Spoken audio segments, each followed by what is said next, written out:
Turongeye kubaramutsa mwese abakunzi bo muri BM4+, Imana mu ijuru ibahezagire. Twagira ngo tube turaganira, twongera dusesangura, dusubira n'inyuma ku bijanye n'amateka y'u Burundi canke ku bijanye n'amasezerano Imana ivuga ku Burundi. Aho ni mu ntumbero yo kugira ngo duce intege abavugishwa b'ibinyoma kuko babaho, hariho bansumirinda kandi hariho n'abukuri, ariko kandi hariho n'abavugishwa mu buryo buri politize, bakavugishwa ariko navyo ikaba politike mu zindi, kuko murazi ko politike iragutse. Abo bose rero iyo utagize ubwenge biragoye kubamenya. Cyane cyane muramaze kubibona aho hakurya ya Kanyaru abavugishwa ni benshi cyane. Iyo bakurikiranye baragusoba ukananirwa no kumenya ibyo barimwo n'ico barondera. Ntibivuzwe yuko atabantu Imana yatoranije bashobora kuvugishwa ivy'ukuri, kandi kubasenga no kubemera Imana turazi neza yuko Bibiliya iravuga ngo uvugishwa si bubi, ariko ikintu gikomeye no kubugenzura. Kandi umuntu agenzura ubuvugishwa ntaba arakacumura, ntaba arakagarariza. Bibiliya ubwayo n'ivyemera. Hari inzira zibiri zo kugenzura ubuvugishwa. Ica mbere ni ukuraba ko bufatanye n'ijambo ry'Imana. Ica kabiri ni ukuraba yuko ubwo buvugishwa hari aho buhuriye n'ishirwa mu ngiro ryabwo. Ubuvugishwa ubwabwo burafise ishirwa mu ngiro canke burateba bukaja mu ngiro. Bibiliya yo ivuga ngo muzomenya ko muvugishwa ari ukuri mu gihe ivyo yavugishijwe bishitse. Hari bavugishwa rero ubuvugishwa bwinshi ku gihugu c'u Burundi, bakavuga ibintu byinshi cyane ku bijanye n'abarongozi b'igihugu c'u Burundi, bakavuga ngo barapfuye, ngo n'itariki ziraje, bagasubiramwo ivyo nyene mu gatondo. Ariko sinemeranya nabo, kuko Bibiliya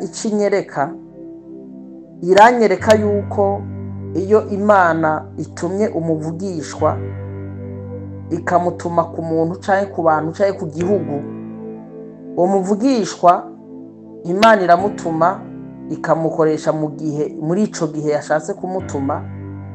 Ntabwo biba akamenyero ngo abigire nk'akazi, abigire nka biro. Nta muvugishwa twabonye yicara muri biro kugira ngo agume avugishwa ubuvugishwa bumwe, agume abisigura ubuvugishwa bumwe, nk'uko umengo nta zindi serivisi ahabwa. Umuvugishwa ni uw'abantu bose. Umuvugishwa atezwa kuba uw'amahanga. Umuvugishwa ategerezwa kuba uw'abantu benshi. Umuvugishwa ategerezwa kuba uw'ibihugu vyinshi, kuko buriya ku batabizi twashaka tubabwire neza yuko buri gihugu cose kirafise ibibazo canke kirafise ivyo Imana ikinengako. Kuko mwibuke ko turi mw'isi, ubwa mbere isi ni yuzuye ivyaha kandi isiganzwa n'umwiza.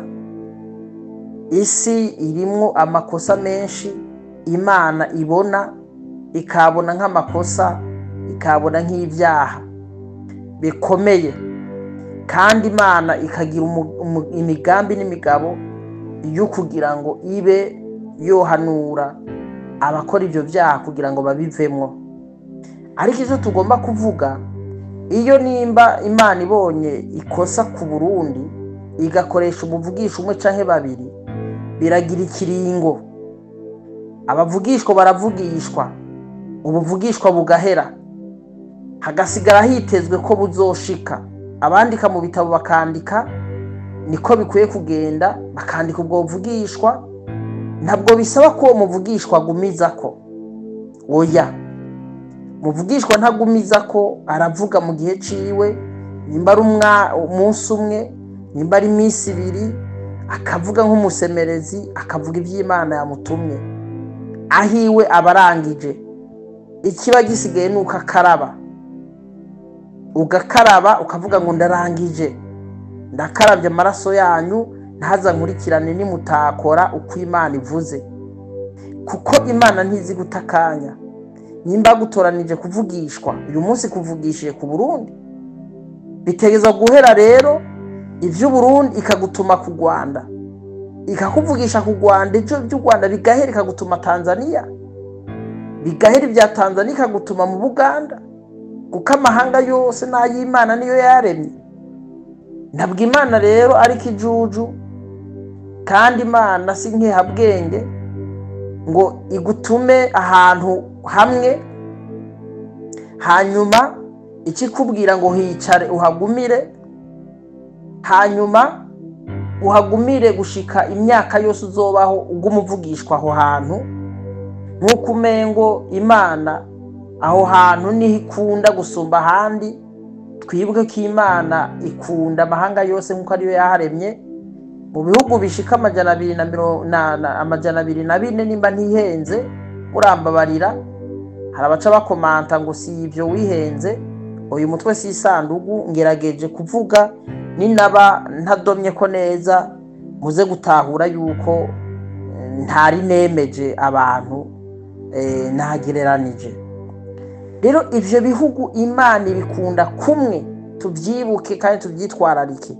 Abo yaremye bari muri ibyo bihugu byose byo kwisi ibakunda kumwe.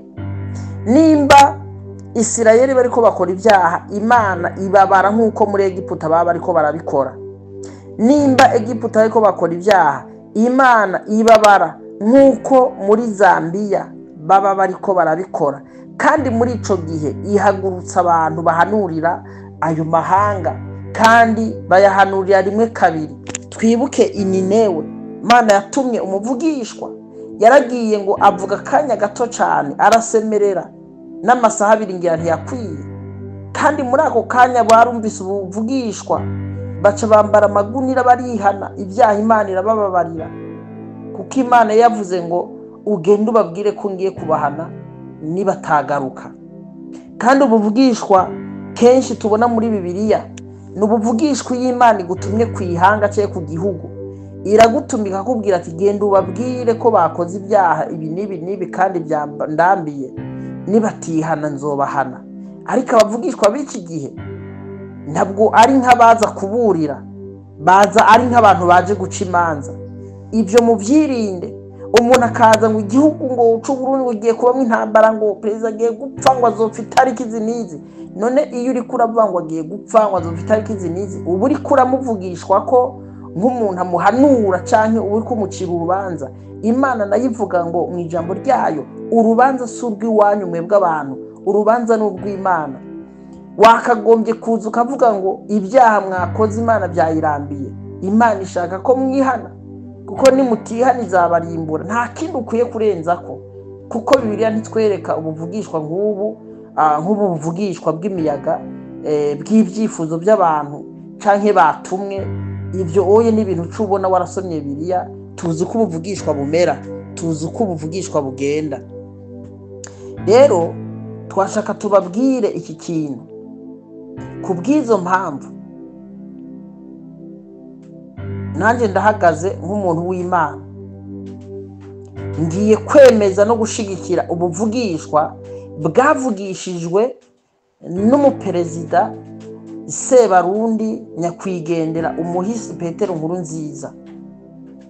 Yarahagurutse aravuga ngo nta ntambara izosubira kuba mu Burundi, kandi ubwo bwari ubuvugishwa, kuko ubuvugishwa buvuzwe n'umwami canke ijambo rivuzwe n'umwami rirarema. S'il vous plaît, mutahure ico bita ubuvugishwa buje akabushungwe, mutahure n'ico bita ijambo rirema ibintu. Ibyo byose byitwa ubuvugishwa. Iyo uvuze ijambo rirema ibintu buba ari ubuvugishwa, kuko ijambo riva mu kwizera. Ukwizera kwatura ijambo.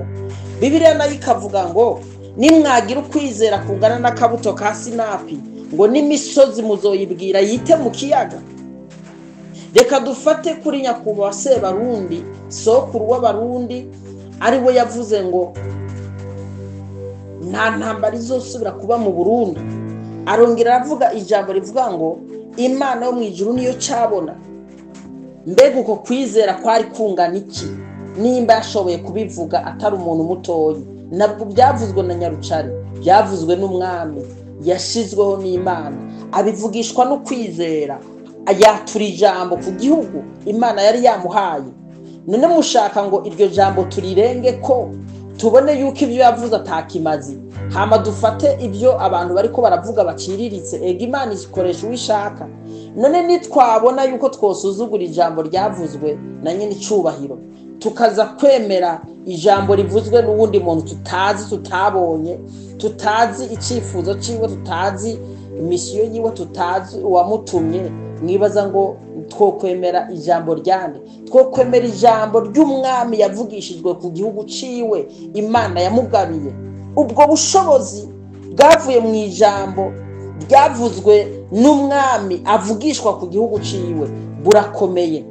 Yarongera aravuga ijambo kandi aravuga ngo umviriza, uwuzoshaka gutanguza intambara mu Burundi canke ku Barundi, uwo atangwe gukarisha icuma cyo gutera intambara kizomumwa wenyene, ngo intambara azoyihera mu rugo rwiwe hamirangirire mu rugo rwiwe. Murumva?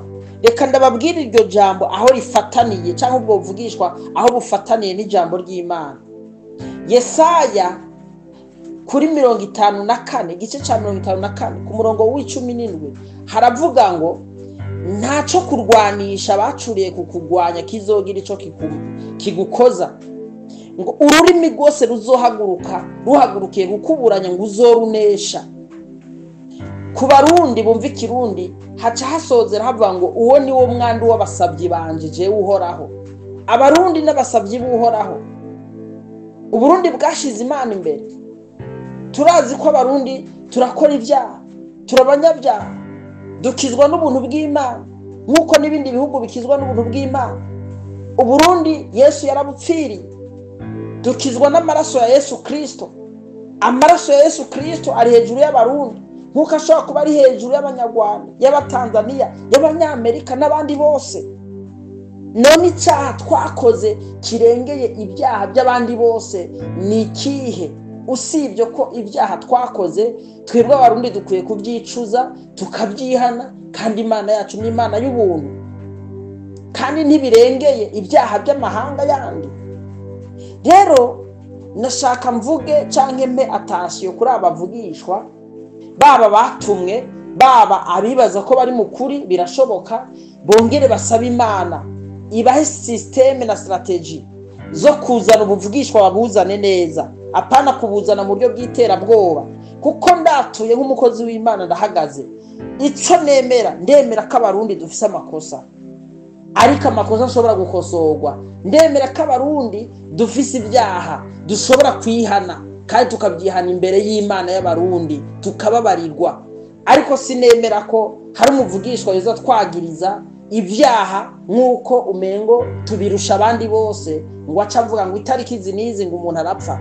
Ndatuye ngo mu izina rya Yesu Kristo kubw'ubuntu bw'Imana n'ubushobozi bw'Imana, ntihagire ururimi ruhagurukiye kurwanya Burundi, ruhagurukiye kurwanya perezida w'u Burundi ruzogira ico rumara. Ntihagire ikigwanisho na kimwe cacuriwe kurwanya Abarundi na perezida w'u Burundi uwo wumva baha amatariki bizogira ico bimara. Ariko ababitangura, ababikarisha, abari bo bizomwa, abari bo bizohitana, nk'uko Sebarundi yabivuze. Uko niko mpagaze mu bushobozi bw'ijuru, nanje nza nk'umuvugishwa kandi mvuga ubuvugishwa bufatanye n'ijambo. Ibyo ndabivuze mu gihe maze igihe nsenga niyumvira impamvu abavugishwa baza mu buryo butari bwo, kandi hakagombye kubaho ico bita metode y'ukuntu ubuvugishwa bugomba kuza nimba bwoba ari ubw'ukuri. Hakagombye kubaho ico bita novuga hariho moye, hariho ukuntu, hariho urutonde ubuvugishwa buzamwo. Ubuvugishwa buza ubwa mbere bwerekana sibyo bwerekana icyaha, bukaza buhugura uwo muntu yakoze icyaha, bukaza bumuha icyo bita onyo kwa Kiswahili, cyangwa bumuha icyo bita onyo twabivuga mu Kirundi, ni ukwereka umuntu ko hariho attention. Mugabe iyo attention ko uwo muntu ashoboye kugerageza kwigarura, iyo attention izoba ivuyeho, canke ico cago kizoba kivuyeho. Apana kuza ngo uri kuraza ugera amatariki. Abo bavugishwa ndabafobeje nibasubire mu cumba c'amasengesho babaza Imana, kuko bitwa abantu b'Imana, natwe twitwa abantu b'Imana. Ko twitwa abantu b'Imana twese, kandi Imana ikabidatoranya ku butoni. Nanjye ndabakosoye nk'umuntu w'Imana, nkuko nabo baza nk'abantu b'Imana. Sindabakosoye nk'ubagaya, nk'utabemera. Ndabakosoye nk'uwababonye ku intege nke, kuko Bibiliya twemera ngo dukosorane. Ibyo byanditse mu Bitesalonike gice ca 4:11 nimba ntihenze, ngo muhanurane kandi ngo mukomezanye. Ni nkuko mwaba mubikora. Hariho guhanurana nk'abantu b'Imana. Mpanuye bano bavugishwa bagenzi banje baho hakurya ya Kanyaru, kugira ngo basubire mu byumba. Ntaco bitwaye nimba bahanura mu izina rya apotre, nimba bahanura mu izina rya pasteur, nimba bahanura mu izina rya profete, ariko bitwa abantu batoranijwe b'inyama n'amaraso. Bashobora kuvugishwa ku muntu, hama ibyo bamvugishijwe ko nabo akaba ari byo bakora, kuko turi abantu. Bashobora kubuza umuntu gusambana, hama bagashiduka nabo babiguyemo. Urumva ntibararengerekana guhanurwa. Nanjye sindarengerekana guhanurwa, ariko dufise umuyoboro twese tugenderako, ni Bibiliya, ijambo ry'Imana. Ubuvugisho budafatiye ku ijambo burakavumwa.